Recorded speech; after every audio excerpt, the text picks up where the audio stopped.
I'll be starting this section of the tutorial with forward twisting for two reasons. Firstly, it's generally considered easier than backward twisting, and as I mentioned in part 1, baranis are typically the first twisting skill that a trampolinist will learn. Secondly, the main way in which I will be teaching backward twisting later on requires a prior understanding of forward twisting in order to work. For this reason, I would definitely recommend that you try to learn forward twisting at least up to the straight barani before attempting to work backwards twists, but we'll get onto that later. The first aim here will be the barani, but once you have the barani, it can be progressed towards the rudi, which is 1.5 twists, the randi, 2.5 twists, or even the addi, 3.5, and even more, using the same set of techniques and progressions.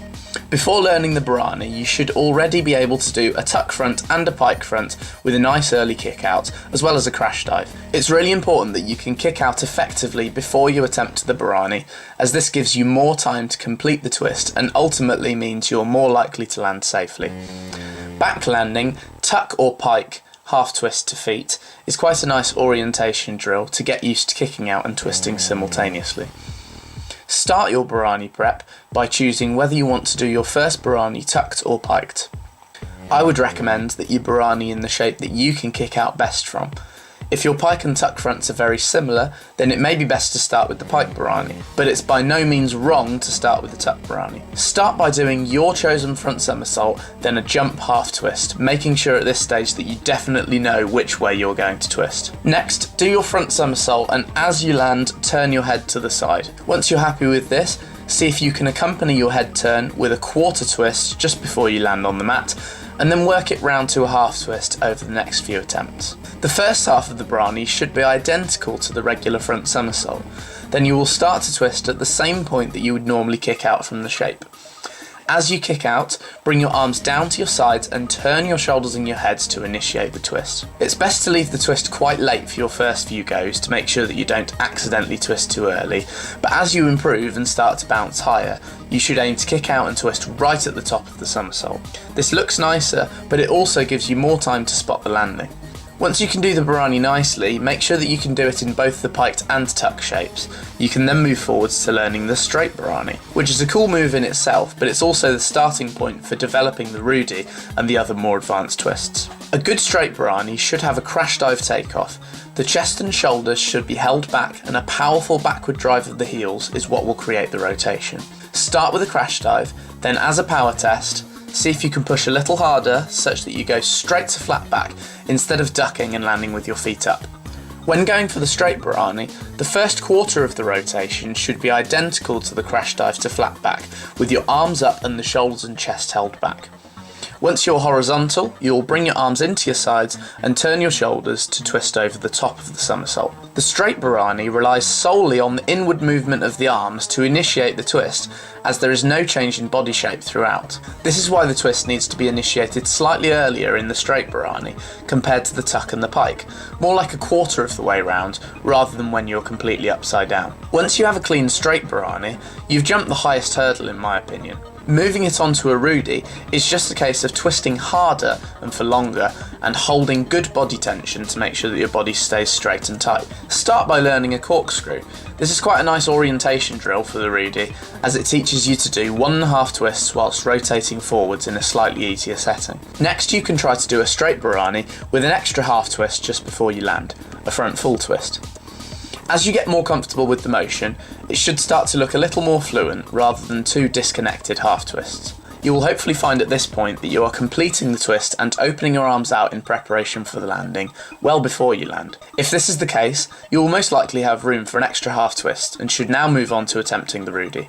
As you progress to rudi, it's quite a common mistake to over-rotate to your back, because as we discussed in part 1 of this video, the more twists you add, the less somersault rotation is needed to get around to your feet. Useful drills for getting used to slowing the somersault rotation down is to practice straight barani to front and full twist to back, but make sure you do these two skills from a normal height bounce so that you're forced to jump upwards into it. This slower, more upward takeoff can then be transferred across to the rudi. Once you have your rudi, you can build up as many twists as you like using the same progressions in theory. As you start to go beyond the Rudy, the twist will become more of a contact twist, as the twist will need to occur almost immediately in order to get it all the way around before the landing.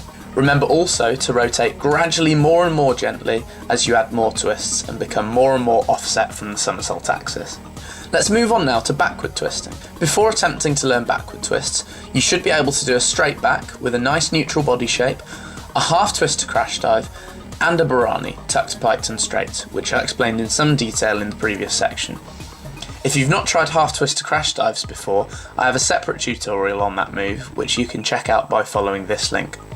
Unlike baranis, which can be done tucked, piked or straight, backward twists are typically done only in the straight shape. There are several different ways to teach backward twisting, but the method I will be using is the method which, in my opinion, allows you to learn a clean full twist most quickly and consolidates the correct takeoff for the full twist most effectively. It's also the method which I use to learn backward twisting, which goes to demonstrate that it can work.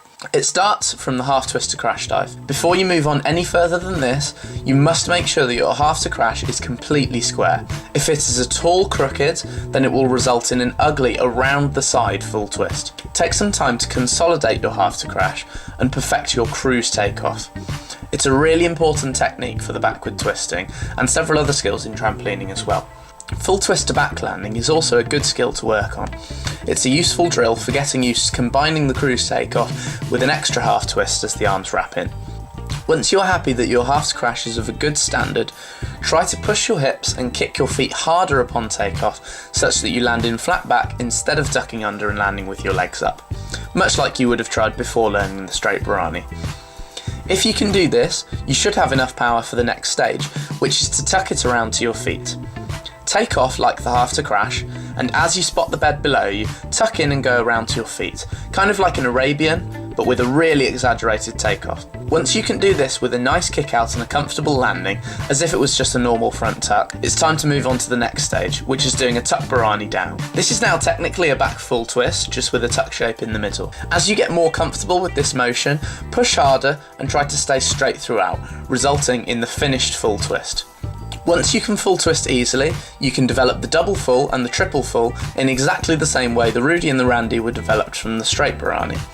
Start by doing a full with an extra half twist just before you land, and when the twist gets more fluent and finishes before you land, just hold tight and wrap in for the double full. Again, double full to back landing is quite a common mistake, so again do bear in mind to slow down the takeoff as you add progressively more twists. You may wish to simply think of a double full as a half twist into a Rudy and a triple full as a half twist into a Randy, and so on. This is my preferred method of learning to twist backwards, and I would recommend you give it a try. However, if it really isn't working for you, it is very possible to learn in a more traditional manner. Start with just a straight back and then jump half twist. When you feel ready, take off like a straight back, and when you see the bed below you, pull your arms to your sides, turn your shoulders and half twist on the way down. As this becomes more comfortable, you should be able to wrap in tighter, hold for longer and make it round to the full twist. Now the main reason that I don't like this method is that the back half twist is taught as an aerial twist, whereas the full needs to be closer to a contact twist in order to be successful. Much like the straight barani, the twist in a full should occur after the first quarter of the somersault rotation rather than at the top like in the half. I think changing the takeoff halfway through the learning process is quite a difficult transition to make. The main benefit of the first method is that the takeoff and timing of the twist remains the same throughout, providing, in my opinion, a more natural series of progressions. Whichever method you choose to use, the end product will be exactly the same. It just might take less time to achieve that end product if you choose the pathway which is correct for you. Okay guys, that concludes the trampolining part of this twisting tutorial.